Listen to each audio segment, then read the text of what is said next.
What's up, everyone? Zach here, bringing you another Team Taste deck profile you want to taste. And today I'm bringing you Rayquaza GX from Celestial Storm. So this is just like a turbo Rayquaza build, just straight elixirs, no support Pokemon really, so I'll just jump right on into it. So starting off, we have 4 Rayquaza GX. Simple, easy. Its ability, when you play it down, you can discard the top 3 cards of your deck, and if you do, you can attach a discard energy from the discard pile to it. So really good to get early energy on. A lot of times you only want to play them when you already have energy in the discard, or you can take the risk and try to mill energy with its ability to put it on, but it does not have to be from the 3 cards you discarded. But it's really good. And then its attack is for the grass, lightning, colorless, 30 times the number of energies on your side of the field. So you just flood a couple Rayquazas and you hit 180, 190, just lickety split, just like that. And then we have the new Latias Prism Star. So it has 130 HP, and its attack for colorless does 30, and you can attach an energy, basic energy from the discard pile to each one of your dragon Pokemon.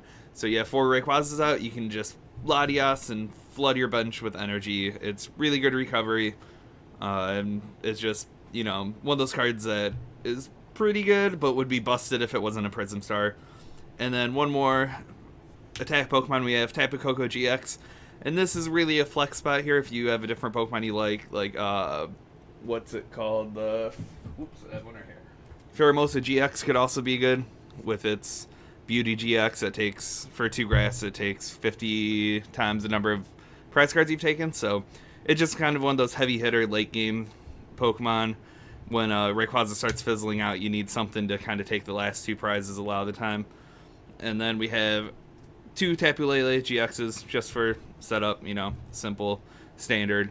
We had 3, we went down to 2. 2 seemed like enough. You really only need to ever play 1 to start getting going, but yeah. And then we have our supporter line, and we have 4 Sycamore. Just any aggro deck, 4 Sycamore is busted. 2 Cynthia and 2 N for our shuffle draw. We kind of stuck to that. You could go up to another Cynthia, but you kind of just want to be aggro with the Sycamores. And then we have 3 Guzmas. A lot of times you'll be milling away cards, but we do have a Pal Pad in here to try to get it back. I wouldn't blame you if you wanted to go up to 4 Guzma, but really, Rayquaza can just hit through any threat that's present. And then we have 1 Lily. Simple. We turn 1 Lily can be really good, especially for 8. Always going for those dank Lily for 8s. And then so our items, we have 4 Mysterious Treasures. Whoops, sorry for the glare.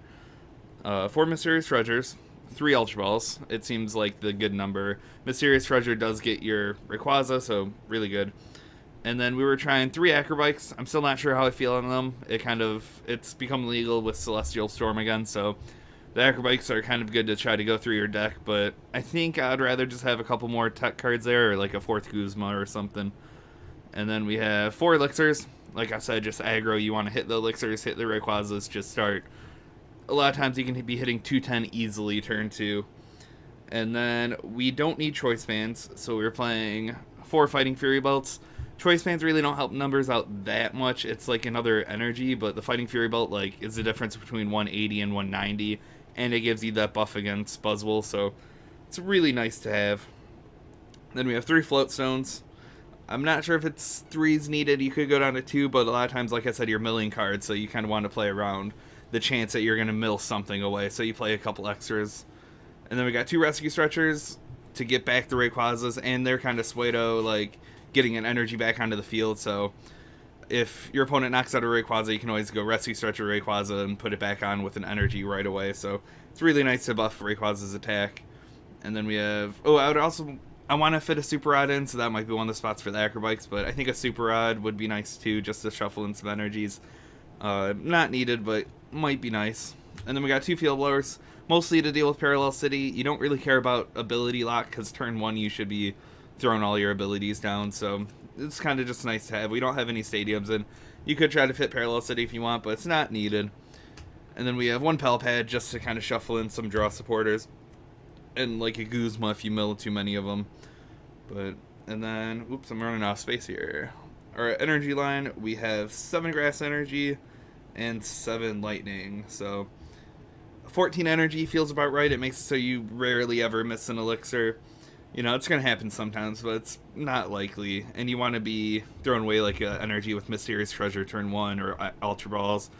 So 14 energy feels about right. Rayquaza's attack cost isn't too stingy. It needs a grass and a lightning, but it's not like it's 2 grass and a lightning. So we went for the even split. It really doesn't... I guess if you want to go more Coco heavy, you could try to swap out one of the grasses for another lightning, or if you want that Pheromosa in there, you could swap out a lightning for another grass, but it's really up to you. And this was the deck that we were heavily playing before internets, just for fun and trying to see how it was going, and it seemed to be like really great. It had a great Buzzwole matchup when they were playing the like 3 Buzzwole GXs. It just ate them for lunch, and it just ran really smooth against Zoroark decks, had no answer to it.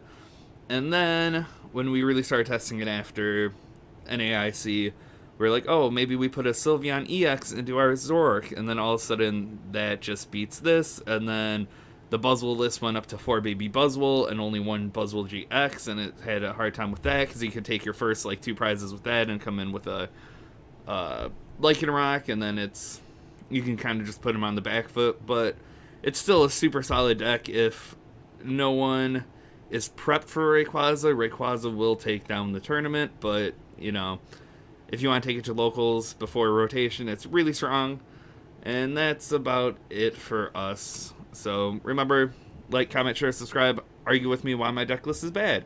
Tell me I'm wrong. I want to hear it. So, yep, that's about it. We'll have more deck profiles out later, and we will be working on post-rotation stuff soon, but we're prepping for Worlds, so it should be fun.